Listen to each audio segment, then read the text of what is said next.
Okay, so we need to address the elephant in the room. No, not you. The Eve Spectrum. I made a video a couple weeks ago as an update for the process of the Eve and as well as the process of the HDMI 2.1 model.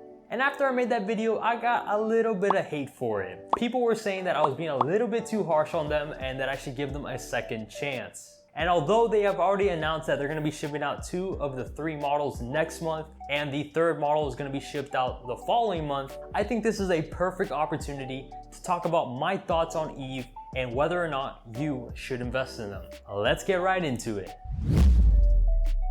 So this is actually kind of funny because I made a video back of May of 2020 regarding the specs of the Eve, and then I made a second video regarding the current situation of the Eve Spectrum. People in the first video got mad at me because they thought I was endorsing the Eve Spectrum, and then people in the second video got mad at me because they thought I was being too harsh on them. I can't win. I'm done. I quit.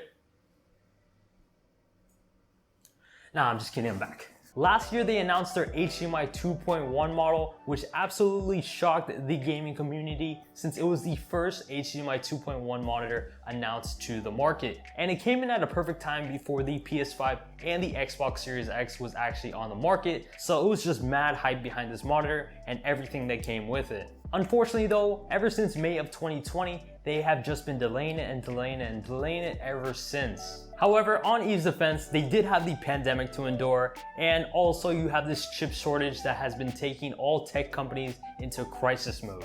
But regardless of all that, you have to understand Eve's fundamentals, and that's what I wanted to go into with today's video. When you look at Eve, you have to understand that it is basically a Kickstarter. What do you mean by that?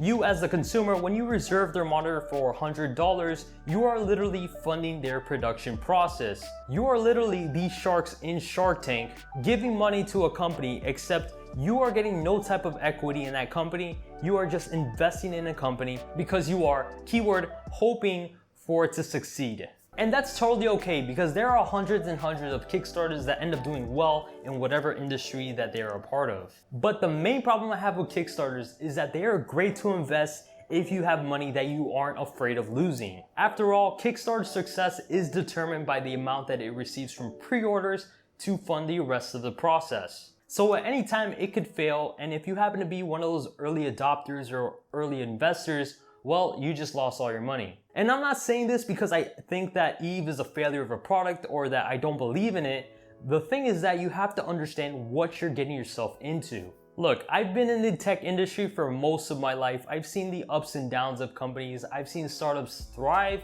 I've seen startups fail. At the end of the day, it's inevitable. If you look around my room today, there isn't a piece of tech in here that I bought without doing a thorough investigation on the background of the company and watching extensive reviews on that specific product. And I'm not rich by any means. I mean, I started off with a laptop when I started off this whole YouTube journey. And as months went on, I saved up and bought new equipment one by one. I mean, I didn't even have enough for a chair. I had to use one of the lounge chairs from outside in order to get this all started. The point that I'm trying to get at is I never bought anything based off the specs or what the company said their product is meant to be. I never got emotional. I bought each and everything in my room after watching extensive reviews and doing my own due diligence after looking at the background of the company and how that product compares to other products within the market. And I think you should too.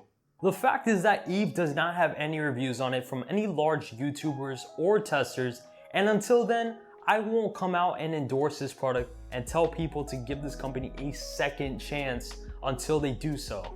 Any company can just come out and tell you whatever you want to hear in order to keep you interested in their product. Think about this for a second.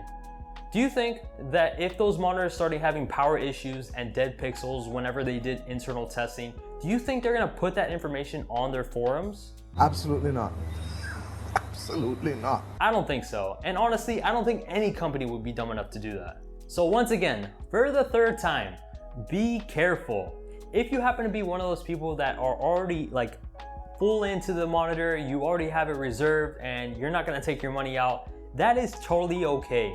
But for the rest of you guys who are on the fence and you're not sure whether or not you should reserve or just wait, I am telling you guys, you're better off just waiting. I would recommend for the final versions to be released to the public, let people use it, let people review it, let big YouTubers review it, and then you could think about buying it if you're okay with that. Because after all, I need to buy a 4K monitor at the end of this year, so Eve has been on my spectrum. So hopefully that cleared up a lot of misconception that was going around.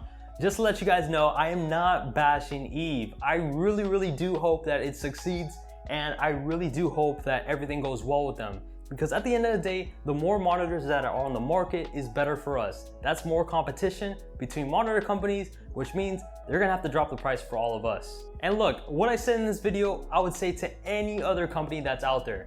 If there's a new Stream Deck company that said that they're able to fold out keys and it's next level technology that has its own like little display on it, guys, I would be saying the exact same thing for them. You have to be careful. Watch the reviews, read the background on the company, and then make your final purchase. Don't ever play yourself. Don't ever play yourself. Don't ever play yourself. If this was helpful, make sure you like and subscribe for more content just like this. And once again, guys, my name is Matthew. Thank you so much for watching. But as always, peace out.